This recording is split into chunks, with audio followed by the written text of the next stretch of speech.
वेद जो कह रहे हैं साइंस भी वही कह रहा। इसलिए बाइबल और कुरान में कोई वैज्ञानिक रिसर्च नहीं करता। आज जितने बड़े बड़े रिसर्च सेंटर हैं सारे रिसर्च वेदों पर हो रही है। आप में से कितने लोगों को ये बात पता है? कुरान पर, बाइबल पर रिसर्च नहीं होती। किस पर रिसर्च होती है? क्यों होती है? क्योंकि वेद ही ज्ञान के भंडार हैं। तो ज्ञान के भंडार हैं आप, क्योंकि वेद हैं आपके, वेद हैं सनातन के। आज दुनिया को पता लगा कि ग्रह 9 होते हैं। साइंस पहले प्लूटो को ग्रह मानती है, फिर उपग्रह मान लेती है। तो साइंस को अब पता लगा कि ग्रह ये हैं, उपग्रह ये हैं, ग्रह इतने हैं। हमारे यहाँ हमारे वेदों ने पहले ही बता रखा था कि हमारे यहाँ ग्रह 9 हैं। पर विज्ञान को आज पता लगा। विज्ञान वेदों को डायरेक्ट नहीं मान रहा है, इनडायरेक्ट मान रहा है।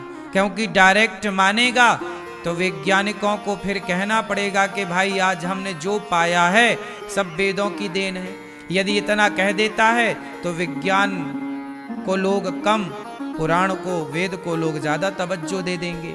तो वैज्ञानिक लोग अपने इंसल्ट भी तो नहीं कराना चाहते, कर रहे, पा रहे हैं वेदों से, पर वो वेदों का नाम नहीं लेना चाहते।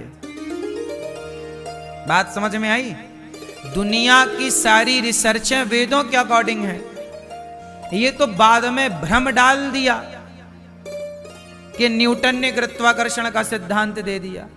क्या न्यूटन के पहले हम लोग नहीं जानते थे कि गुरुत्वाकर्षण है पृथ्वी में? यदि नहीं जानते थे तो महाभारत का एक प्रसंग मैं आपको सुनाता हूं। जो न्यूटन तो अभी हुए ना, कुछ 100 वर्ष पहले। महाभारत तो द्वापर में हुआ। महाभारत की एक घटना सुनाता हूं और एक राम रावण के युद्ध की एक घटना सुनाऊंगा आपको। दोनों घटना से आपको पता लगेगा कि हम लोग जानते थे, भीम भैया जानते थे और हनुमान जी ये जानते थे कि पृथ्वी में गुरुत्वाकर्षण है और कहां से गुरुत्वाकर्षण है और कहां से नहीं है। इसका एक लिखित में प्रमाण लीजिए। प्रमाण क्या है कि जब राम रावण का युद्ध हुआ तो आपको पता होगा कि रावण के पास कुछ सेना थी, अमर सेना। अब जैसे आपने सुना होगा कि भगवान कृष्ण लड़े पांडवों की तरफ से और कौरवों की तरफ से भगवान श्री कृष्ण ने अपनी नारायणी सेना दी थी। कौन सी सेना दी? ये तो पता है ना। अब जब नारायणी सेना दी तो नारायणी सेना अमर सेना थी, वो मर ही नहीं सकती थी। जब मर ही नहीं सकती तो मरे कैसे? तब आपको बताएं कि हनुमान जी राम रावण के युद्ध में जो रावण की अमर सेना थी उसे उठा उठा करके ऊपर फेंका कि तुम मरोगे तो हो नहीं, तो जाओ गुरुत्वाकर्षण के ऊपर रहना। तो उन्हें उठा उठा के ऊपर फेंका। तो हनुमान जी को ये पता था ना कि कहां से नीचे नहीं आती, सैटेलाइट इत्यादि आज भी तो छोड़ी जाती है। तो भीम भैया ने भी उनको उठा उठा के ऊपर फेंका। तो हमारे यहां पहले से महर्षि कणाद इत्यादि को आप पढ़ेंगे तो ये सिद्धांत जो न्यूटन का है ये कोई नया नहीं है। चूंकि हम सनातनी अपने वेदों को, पुराणों को पढ़ना छोड़ दिए, लंबे समय तक हम गुलाम रहे मुगलों के, अंग्रेजों के, तो उस गुलामी में हमारे गुरुकुल को नष्ट किया गया।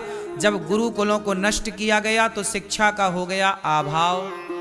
जब हो गया अभाव तो फिर जिसने जैसा कह दिया हमने वैसा मान लिया, क्योंकि हमारी शिक्षा को एक लंबी दूरी हो गई। 700 साल गुलाम था भारत। कितने साल गुलाम था? 500 साल। 500 साल मुगलों की गुलामी और 200 साल अंग्रेजों की, और इन दोनों की गुलामी में गुरुकुल नष्ट किए गए। गुरुकुल नालंदा में आ गए।